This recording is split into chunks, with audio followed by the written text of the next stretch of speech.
Good morning. Commodity cafe থেকে ধ্রুবজ্যোতি রায়চৌধুরী।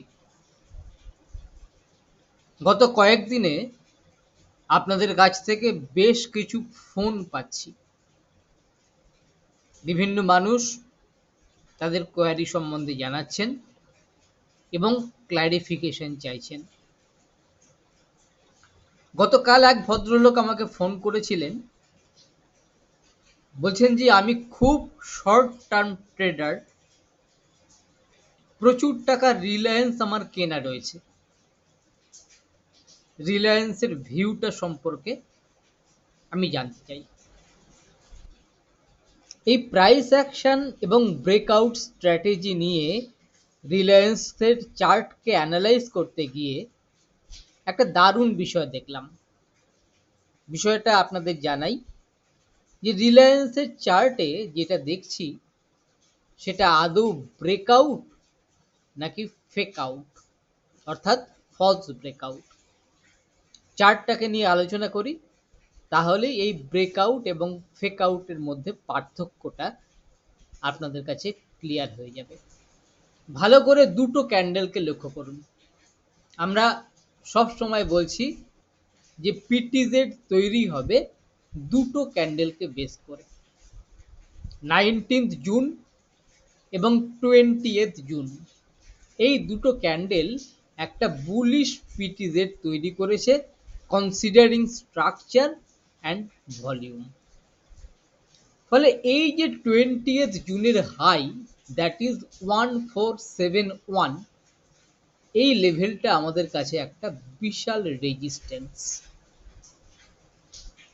দেখা গেল পরবর্তীকালে 26 জুন রিলায়েন্স ক্লোজ করলো 1495.30 লেভেলে। যেহেতু এই রেজিস্ট্যান্সটাকে ব্রেক করেছে উইথ ভলিউম অ্যান্ড স্ট্রাকচার, আপনারা বলবেন যে এইখানেই ব্রেকআউটটা পেয়ে গেছে। কিন্তু আমি বলবো যে না, এই যে লেভেলটা দেখছেন, গত 20 তারিখের হাই, 20 জুনের হাই, দ্যাট ইজ 1471, সেই হাইটা শুধুমাত্র একটা রেফারেন্স।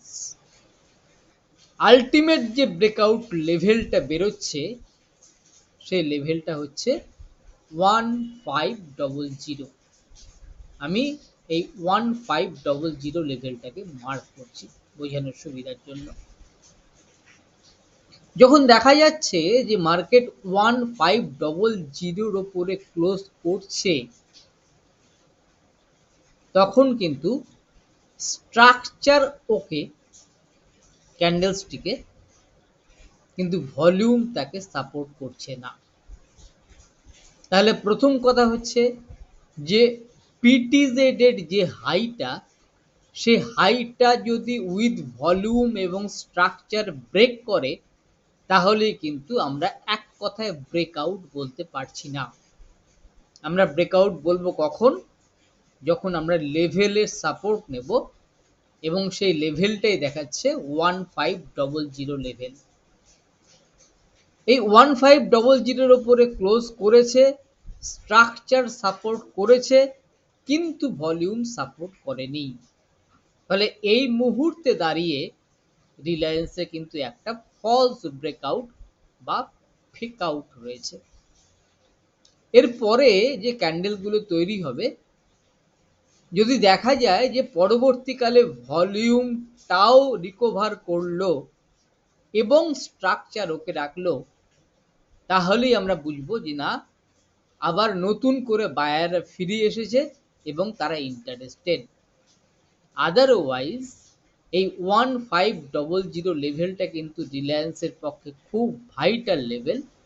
ফলে এই মুহূর্তে যে জায়গায়, সেখান থেকে রিলায়েন্সের ওয়েট অ্যান্ড ওয়াচ এই পলিসি ফলো করাটাই সবচেয়ে সঠিক সিদ্ধান্ত বলে আমার মনে হয়। আজ এ পর্যন্তই, আবার দেখা হবে। নমস্কার।